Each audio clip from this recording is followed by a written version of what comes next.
My initial feedback is that it's in the wrong place. Okay.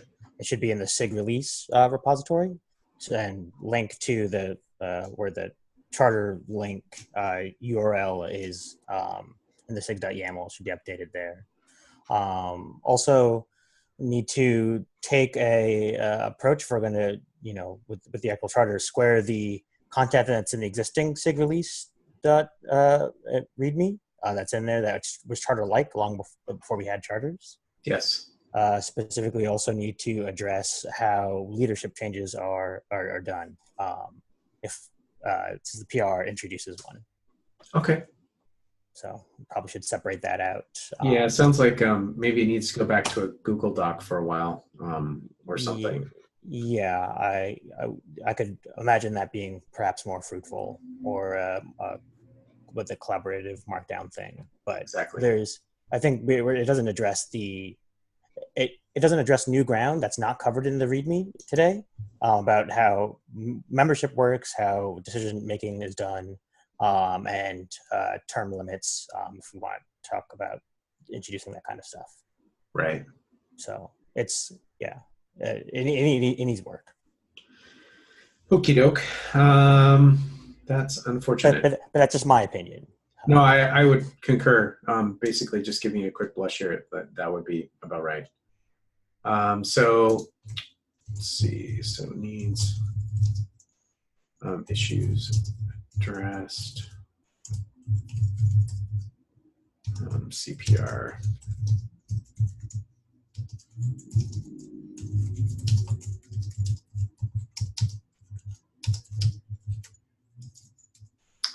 Okay.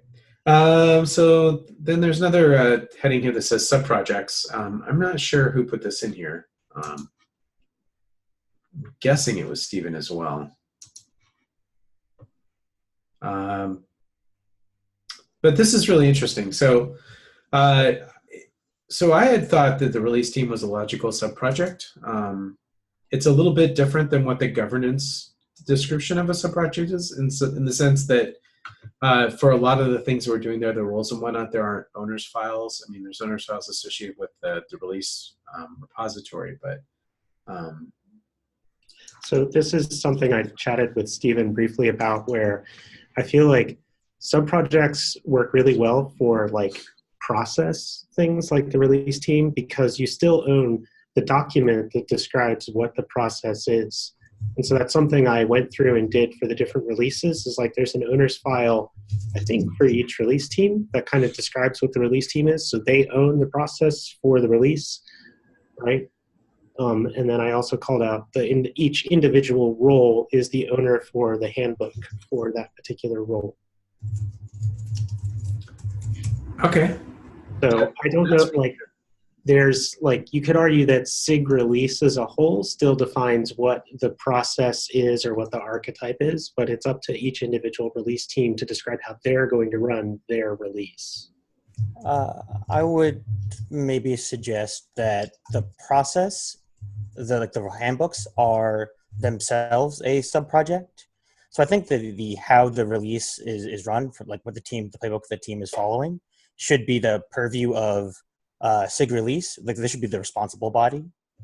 Now, obviously, to evolve that will be the actual members on the release team, on any individual release team, will play a large part of that.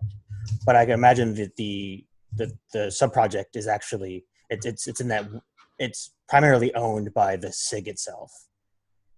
So that that's separate from the individual release team, which I think is a subproject. So this is interesting, Caleb. You made me think of something that is, I think, really relevant to that, is that in theory, the person coming in to do the job should make sure that any changes into the handbook are affected by the person that previously held the role. So a person who's coming in as lead, in theory, shouldn't be changing the process. They should be following the process as optimized by the prior leader. So in that way, it does really feel like that's a separate subproject, right? That the owner is the person who had the release before you, or held the role before you.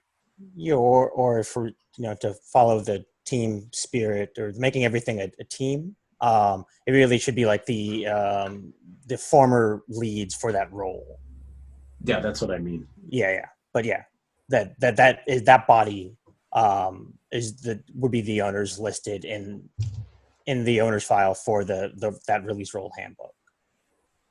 This feels like an awful lot of process for process sake. I feel like the individuals most motivated to maintain the handbooks are the people actually filling those roles.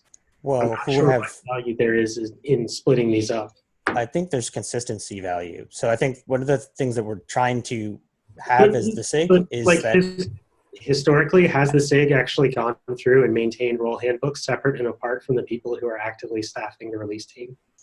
All the role handbook stuff has been put in by members who have served in that role. Either they had just finished their service and documented the changes that weren't there for them, or they made updates to the roles in flight. Now the handbooks themselves are less than 2 years old. They were all created. But I view all of those as descriptions of what each individual release team role is. I view that whole thing as one project or one sub-project, which describes what the release team is and how they operate. Yes, I totally agree. I think the owners, and the original directory that described this role was the original genesis of this SIG, was to have a body that did a formal body to manage these process documents, to write and then manage them over time. Yeah, I'm just calling out that historically that hasn't happened. Well, so I don't know what the value is. Like, I don't understand how splitting up into two different sub-projects would magically cause that to start happening. So there's the split between where the immediate concerns of this individual release, and there's the broader concerns of how do we make releasing a better process over time.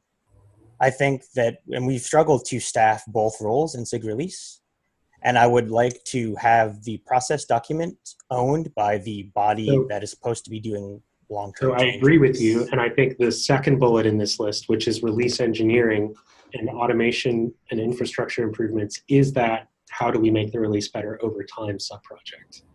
I think they're both reasonable sub-projects to have owned by SIG Release, both the process documents and then the tooling for actually cutting the release. I think that is separate, though, than the actual day-to-day work that the release team has to do, because the SIG itself was becoming, or at least the owners in the SIG higher in the directory structure were becoming a blocker, is why we added the owners files for the individual release team so they can manage that stuff. Adding those. Sorry, I'm done rat holing on this. Like, I don't think this is, I'm not being productive in moving us forward. Sorry for rat holing. It's fine. I think that this is going to matter in the charter. So whoever has passion about breaking this up, and it sounds like Caleb, you have passion around breaking those into separate things, I'll expect to see some beautiful language in the charter draft that kind of outlines your rationale there, and then we can debate it on its merits as opposed to rat holing, if that works. It sounds good. I could go either way myself, so I want one of you two to convince me. Okay, so licensing and compliance. Actually, I skipped over release engineering and infrastructure automation improvements. That seems like a no-brainer. This is something that we have to do a lot of investment in as a SIG, and it's hard. So, yeah. Licensing and compliance. This is an interesting bit. Thoughts on this being a sub-project?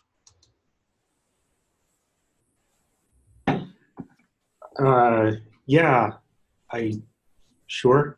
This seems the appropriate SIG to own it, and that seems like a separate enough endeavor from everything else that's going on. I'm not sure what progress has been made on that. I believe Stephen and Christoph would be the two people most able to talk about that. Yeah, I don't think it's gotten a lot of traction yet. The struggle, I think that this SIG has more than any other, is that we have a very hard time staffing non-essential, and I mean non-essential as in quotes, efforts. So anything that's outside of getting the release out the door always feels like it's second fiddle to a lot of these things. So we need to figure out how to staff these things better. because relying on people like Christoph, who is radically oversubscribed in terms of all the things he does for this project, is not a good thing. We have to help lift the weight as a group. Security threat model provenance. It seems like a valid subproject that won't be staffed. LTS, man, I wish Tim was here. Anyone want to talk about this? Hey, Jace, I can talk about it. I think I and Tim worked on a small presentation for this. So, if you mind, I can share my screen.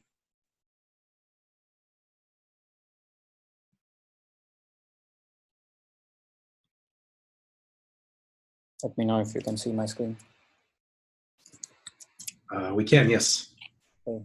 So yeah, last couple of weeks we have been having a lot of conversations around LTS, different, on Discuss, on Slack. So me and Tim decided, thought that okay, maybe there is, a small working group proposal required over here.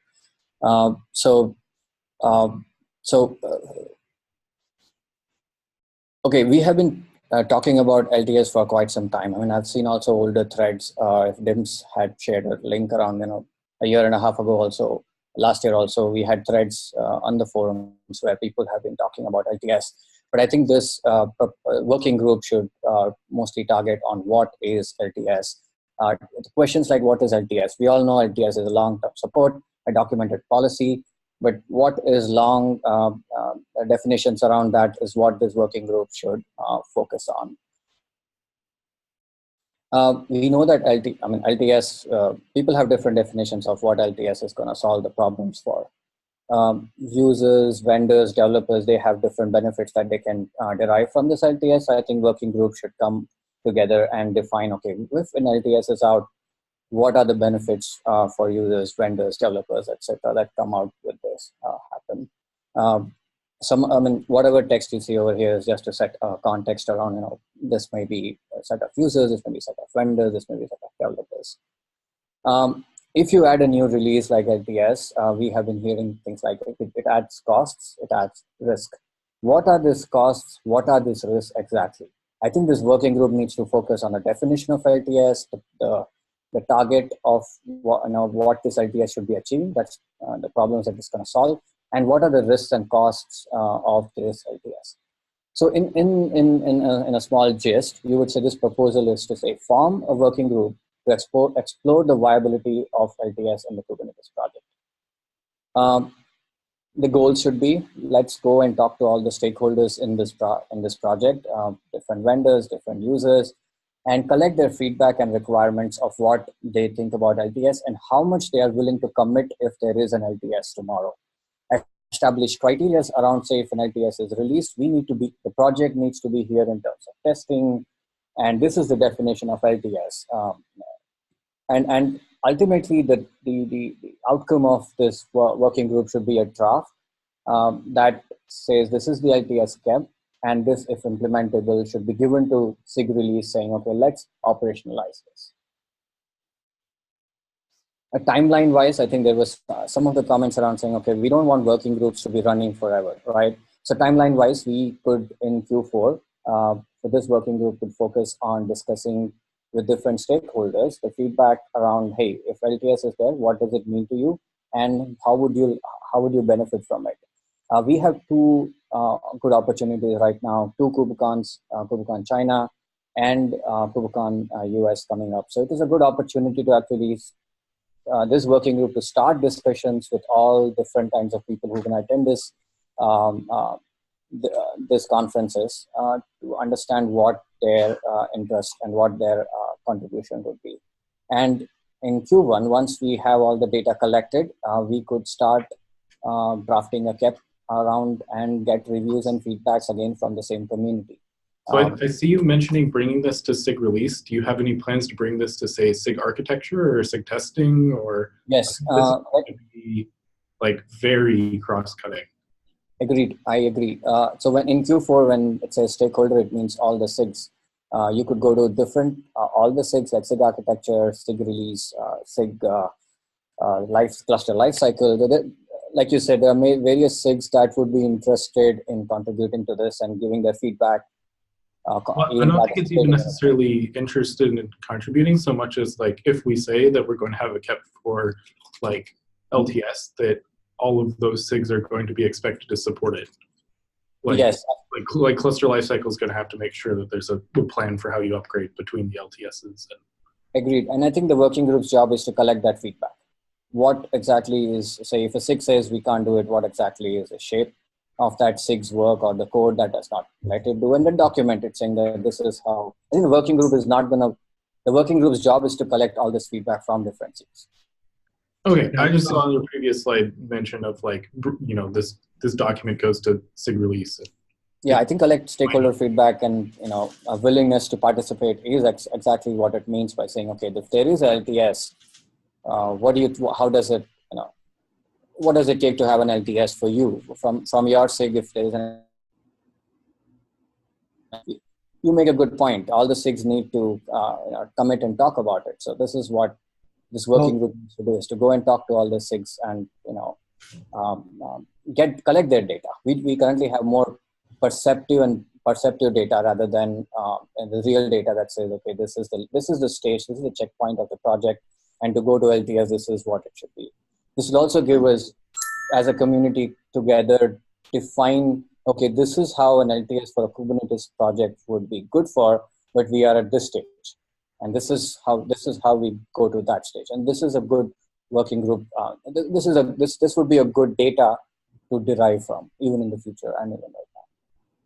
Yeah, I think it's super important to understand that a working group is really gathered to propose a solution to a problem that cuts across multiple SIGs. Yeah. So, you know, coming up with something that has no buy-in from the SIGs that are affected from it is simply just a wasted effort. So, I mean, and I also, you know, the alternate solution is to basically have master be releasable at all time, is an alternate solution.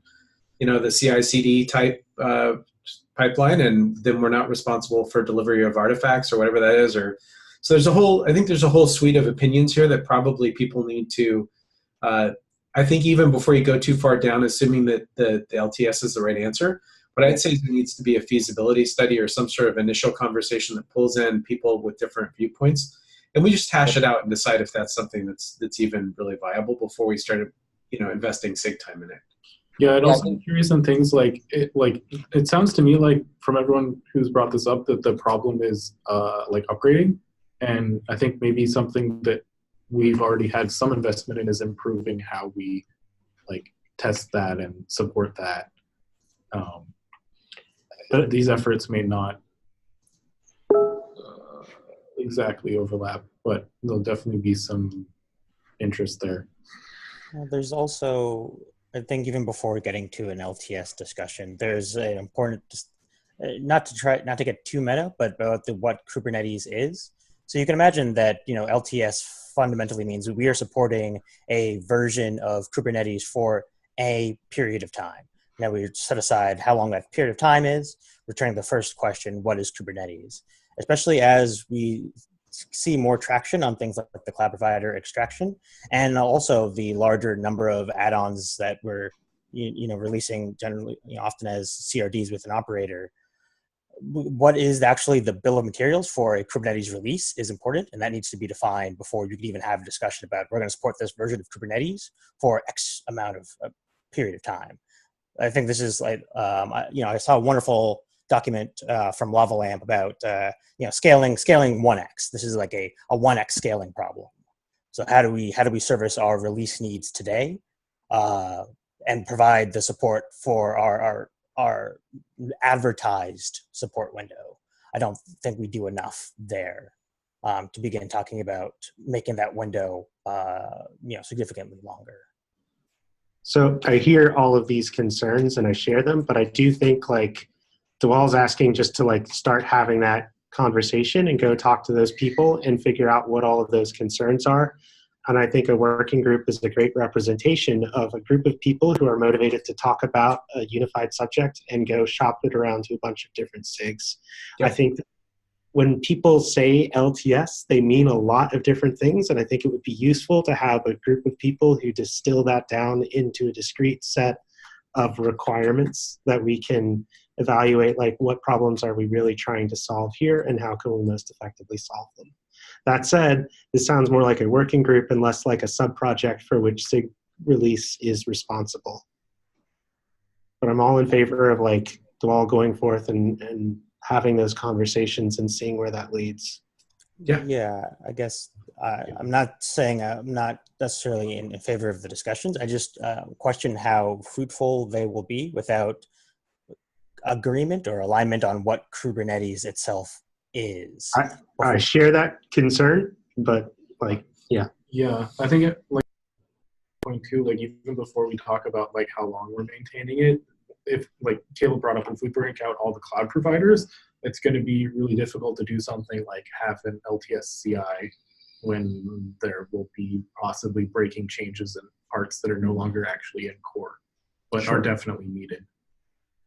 But I think that's the kind of thing that the working group can collect on. Yeah, I absolutely think the working group is intended for this, as exactly as Aaron said, to ferret it out. My request though is to not go into it with the assumption that LTS is the answer and we're finding a way to ask the question the right way. It's like let's synthesize what the actual needs of our community and our users are, and also take into account real constraints like staffing and those things like Caleb has mentioned. So I just want a multifaceted discussion and not necessarily a, hey, we're going to do LTS and let's figure out how to do it. It's like, and I like that, Dawal, you totally nailed it too. In the presentation, you say, is this even feasible? And I think those are the really important questions. So I think a balanced discussion and maybe one that takes into a lot of differing opinions is going to be the right one. And I, as a leader of this SIG, am willing to sponsor that. I think that we should, as far as being a SIG stakeholder. So, I mean, if anybody disagrees with me, then say so now. But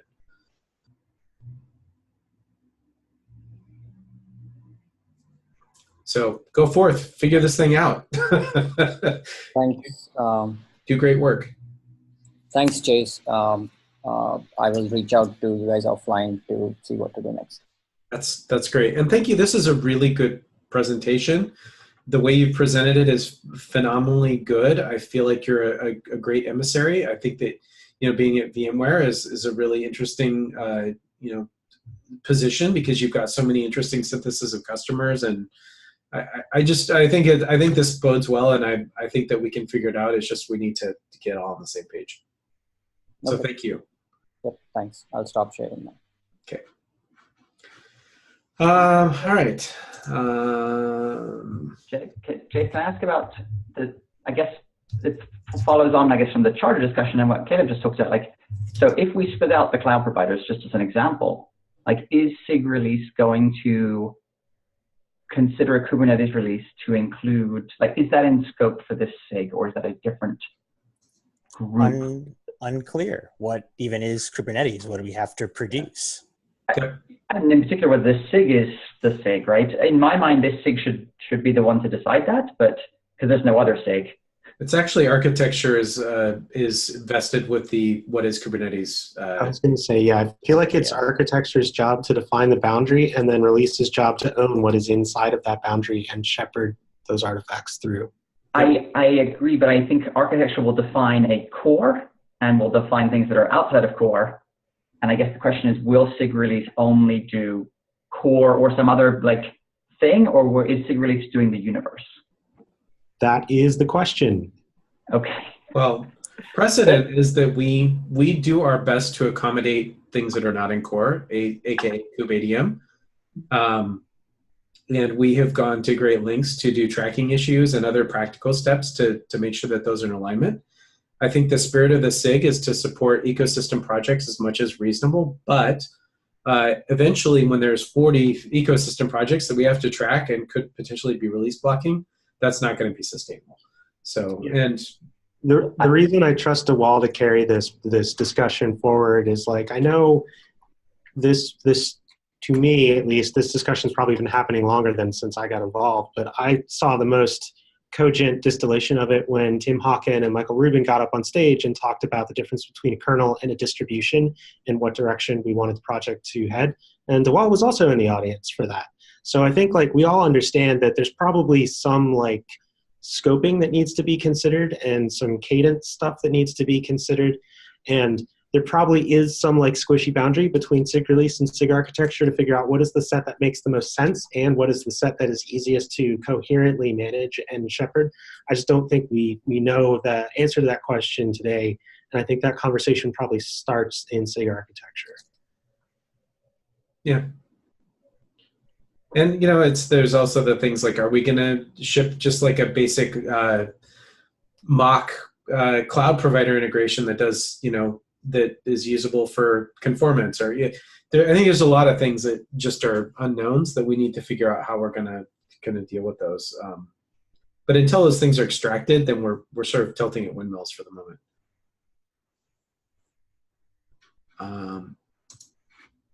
All right, so release cadence of patch releases, the next thing. Boy, today's agenda is just a... I love it. So yeah, I don't know what the takeaway from this is, other than do we talk about it, or somebody had a proposal, but anybody want to talk about this? I don't know why it was put on here, but I would suggest that I feel like I have heard people ask when the next patch release is going to be cut pretty often. Yeah. It might be more helpful to propose a schedule of when releases are going to be cut. I thought Jim said there was something, some guidance up there. Right. So it says the general guideline is to leave about 2 to 4 weeks between patch releases on a given minor release branch. But there's no like hard boundaries and there's no predefined schedule. So it's kind of up to the whim of the patch release manager. It depends on if there's something super important. Mm-hmm. I still think it could be cool, but like I'm not the guy who put this item on the agenda, so I don't know. It could be cool if there was a schedule that's like, well, we'll definitely publish a release by this date. And if it turns out there's some super critical security patch or something that comes in, maybe we would cut a patch release sooner. But I think that could help for some people. But I literally don't know if that's why they're here. I don't know who put that on there, but I love the sentiment, at least for the .1 and .2 releases. Yes. Saying maybe for, we will schedule the .1 release 2 weeks after the .0 and then a .2 1 or 2 weeks after that, and then let the release manager, or the release management team, patch release management team, use their discretion beyond that. Yeah. But it would be nice, I guess, to give more guarantees about when the next train is going to be leaving. I also wish, this is aspirational, so forgive me for this, but I wish we had a way of actually quantifying how critical any particular patch is, because they're not always P0 like security patches. Sometimes they're, some annoying thing in a cloud provider or something that isn't, but if everything is just seen as a generic patch, then there's no way to prioritize. And a lot of times the patching urgency has been driven by people who feel like theirs is important and they have to convince the patch manager to do it, which is not a good strategy. Yeah, and this is just ties back into the need for the patch release team, and I'm pretty sure Tim is aware of this in working through that. Yeah, we're getting closer, although on that one. Yep, we got people. We have gone from 1 to 2 for 1.12, which is good. It's a heck of a lot better. Okay, so feature graduation and release guidance for out-of-tree cloud provider projects. Yeah, I think this also was what Stephen requested to add it here, mainly because when we were talking to SIG AWS and couple the SIG cloud providers during our initial meetup for 113, there was a request to put features directly into stable instead of alpha and beta, mainly because the features have been in use for about a year or so. So we couldn't say, there was no guidance there to either agree or disagree with the proposal, mainly because they were out of tree, but still we didn't know how much we can deviate for a particular feature.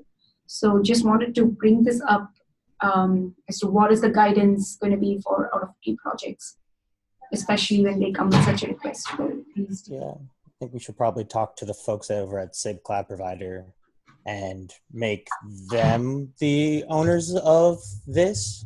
I mean, maybe we need to talk to SIG Architecture as well, but it seems that we have this SIG that is nominally responsible for the technical quality and usability of all cloud providers, whether they live in tree or out of tree, and that we should be getting our guidance from them, and they should feel themselves empowered to be that body of setting that guidance, I think. I would agree, because essentially once it's out of core, then our boundary is around core, and so then those cloud providers seem like they're much more like kubeadm than core Kubernetes at that point.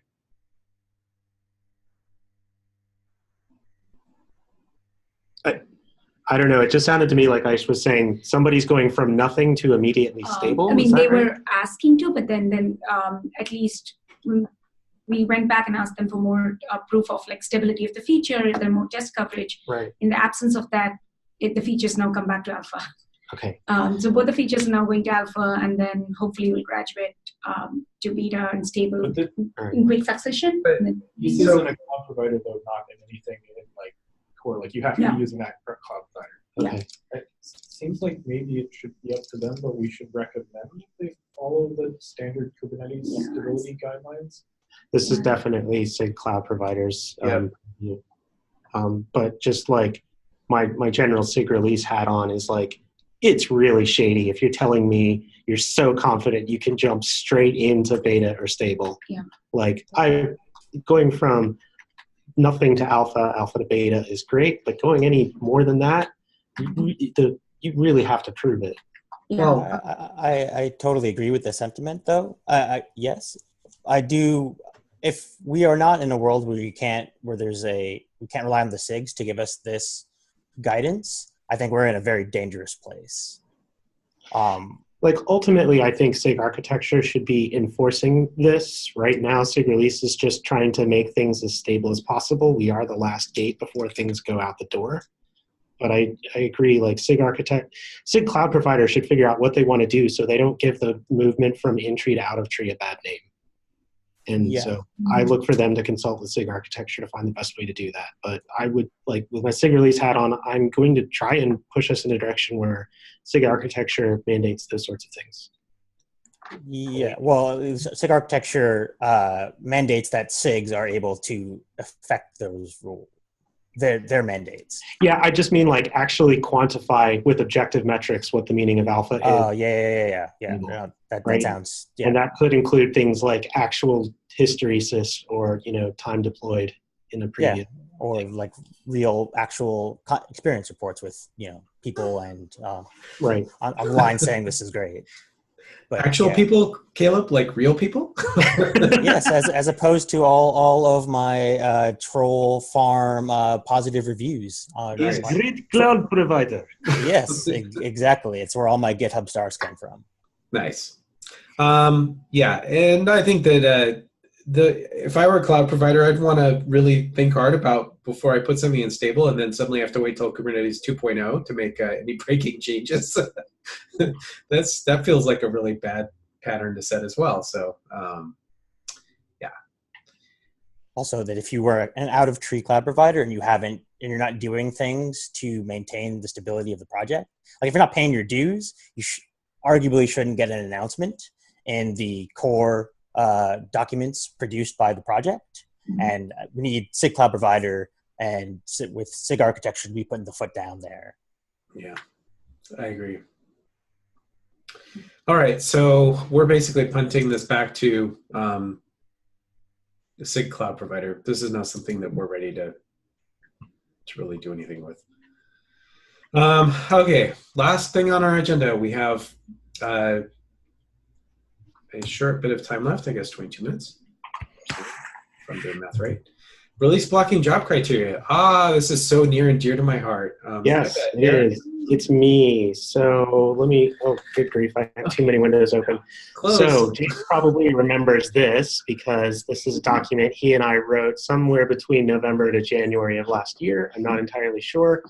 It defines what release blocking tests are, why they're so important, criteria for release blocking jobs, criteria for merge blocking jobs. And then it has sat in this Google Doc for about a year or so. I want to move it out of this Google Doc. We took a swag at like saying that the criteria need to be based on metrics which are machine definable and machine consumable. So I'm trying to take the next step and actually write a BigQuery that runs against our BigQuery table of test results and use that to define like what jobs meet the criteria or do not. The key here is that these are ideal criteria. They're not like strict, hard and fast requirements, and we anticipate needing to act on good faith effort here because at least right now, just looking at the jobs don't take more than 120 minutes to run. You can see that the scalability performance job takes about 830 minutes to run. That seems like a really long time. And I also don't yet have metrics for things like flakiness or consecutive fails or things like that. But my proposal is to go to SIG Release. And also the serial ones run forever. The serial ones run for quite a while as well. So it's a question of, are those worth the extra time that they take if they run at a reduced frequency? So right now we have this release blocking jobs list, which like lists some stuff here. And I have concerns that this is duplication of the fact that, well, you can also get that list here. You can also get that list by looking at the test grid config. Ultimately, I want the test grid config to be the one true authoritative place. And for this document, whoa, too many things. For this document to turn into a link to the release blocking dashboard and says, this is it.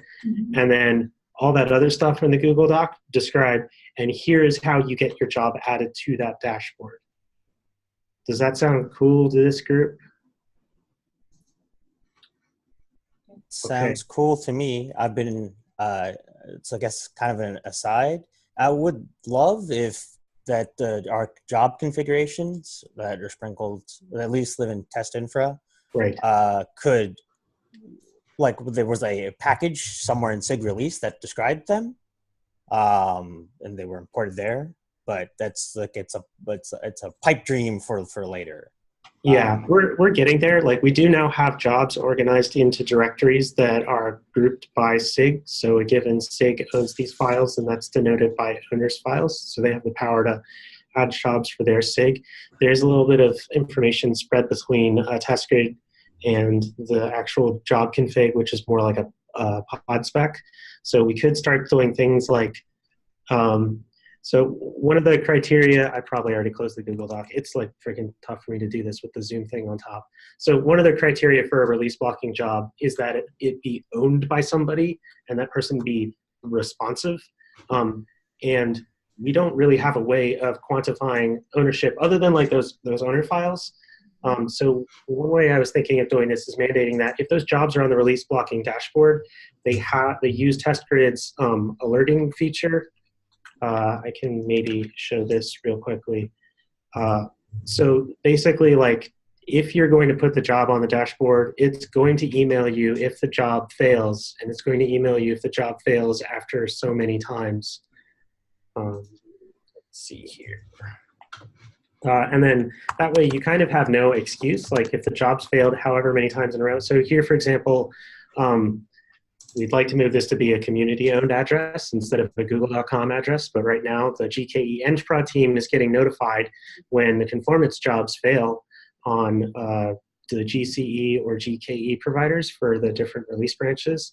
And so we're proposing, like you would say, the release master blocking dashboard, every single job has to have an alert to email addresses entry. And this is something we can validate via automation, and we have to put the onus on SIGs to populate these with people who are responsive or with mailing lists that are responsive.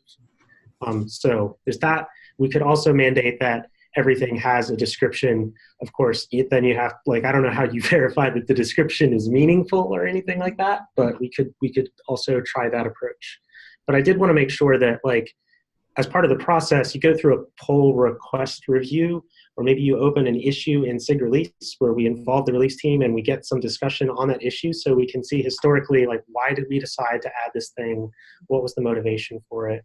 And what made us go, yes, or no, you still need more data. Anyway, I kind of wanted to have a little bit more to show this group, like actually having done some of that stuff, but that's the plan. I did put a link to the proposal in the agenda, so if anybody wants to read it and review it, make comments, okay. Hopefully, like Aaron said, we can get this out of that doc and into some sort of proposal, and then back it with the data necessary to actually verify that it's legit. Yep. So my plan is first establish the criteria, and then we'll talk about whether or not this means we should be kicking some existing jobs out that don't quite meet these criteria. Yep. And we can have that discussion, on issues and whatnot. Cool. It's only been sitting there for since October?